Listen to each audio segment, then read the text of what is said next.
Modern Money Primer Blog number 30, Responses by L. Randall Wray. Question 1.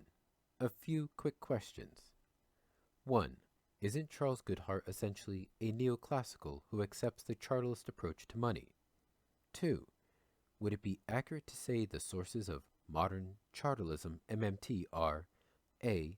Mitchell Innes's work, B. G. Frederick Knapp's work, C. Keynes and Abba Lerner's functional finance model, D. Post-Keynesianism, E. Some contribution from Minsky, that is, FIH. Financial Instability Hypothesis. In this sense, it is a new macro theory sharing many ideas with older post-Keynesians: uncertainty, endogenous money, subjective expectations, but that has done innovative work in shattering myths about how the central bank and treasury really function, even though one might argue that Abba Lerner was the trailblazer in this work.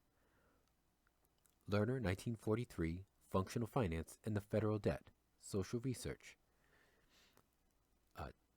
And Lerner, 1944, The Economics of Control, New York Macmillan. I'll just end by saying that when Keynes finally read Lerner's, he appeared to endorse it. Answer. The first MMT conference, I recall, was organized by Warren Mosler at Bretton Woods in 1996.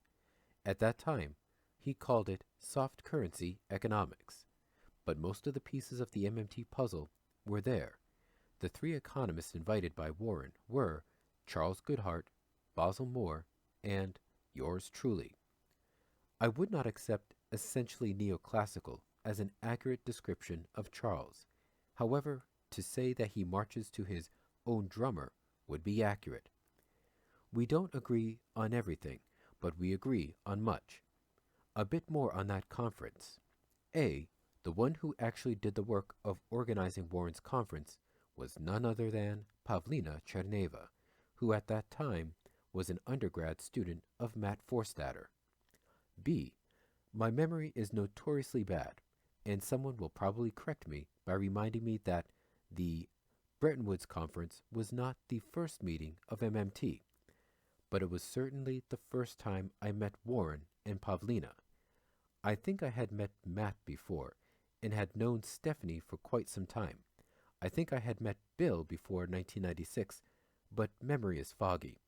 I knew all of these people online, and we had been working on MMT for several years, but I think the meetings and conferences began in 1996. Question 2.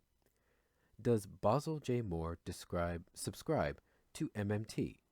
I know his work on endogenous money. Just to clarify, the founders of MMT are Warren Mosler, Charles Goodhart, Basil Moore, Randall Wray, Bill Mitchell, Pavlina Tcherneva, Stephanie A. Kelton, and Matt Forstater. Since Basil Moore was obviously a post-Keynesian, is it correct to say that many of the founders were influenced by post-Keynesianism? Does not Warren Mosler have a connection with Paul Davidson? And good old Hyman Minsky influenced you, Professor Wray? Finally, here are my brief thoughts on the history of MMT. Answer. Looks good. Look at the first Modern Money Primer blog, which has a list of contributors and students, etc., that I thank. It is impossible to formulate a complete definitive list. Kelton is Bell, except for my students Tcherneva, Timoine, Kaboub, Nersessian, Leclerc, Fulweiler, Bell, etc. Too many to list here. Most of us originally met on the old PKT Internet discussion group. Others, like Moore and Davidson and Minsky and Kriegel, are fathers in some sense of the PK approach, so I knew them from the early 1980s. They accept elements of MMT, but except for Kriegel, it probably would not be good to list them as MMTers. We all learned from them. Note, I have been negligent in forgetting to list Ed Nell, and will do so, because he was a supporter from the earliest days, and he helped to organize meetings at the New School. Minsky is without question the greatest economist of the second half of the 20th century. So, yes, we were influenced. Question 3. Would Henry C. Carey be considered as a kind of precursor to MMT? Was he an influence in your intellectual formation? Could this be the source? Answer. Professor Matt Forstater is our resident historian of thought. He might know Carey or this Burstein. The names do not ring a bell with me. Question 4. Did John Carney's piece referring to crony capitalism was most interesting, as was Miss Mitchell's response, talking about the job guarantee? I also saw your blog on the job guarantee. These all have a great appeal, and I hope you will comment more. There is no doubt there is just plain corruption when the government tries to stimulate the economy directly, but even the job guarantee will be subject to that. I suppose corruption, or whatever name you give it, exists in all endeavors. The job guarantee has some problems in this world, not least of which is a base for effective political support. So, again, I hope you will spend some time on those issues. At some point, the economics has to come to grips with political power in society. Answer. We will deal with most of these issues in coming blogs. But if we all agree on the theory, then all we need to do is put our heads together to make it work. What amazes me is that upward of 95% of the objections now, 20 years later, are about program implementation, political feasibility, and corruption. Okay, I think some of you are smart. Put your darned heads together. Stop criticizing. Start solving problems.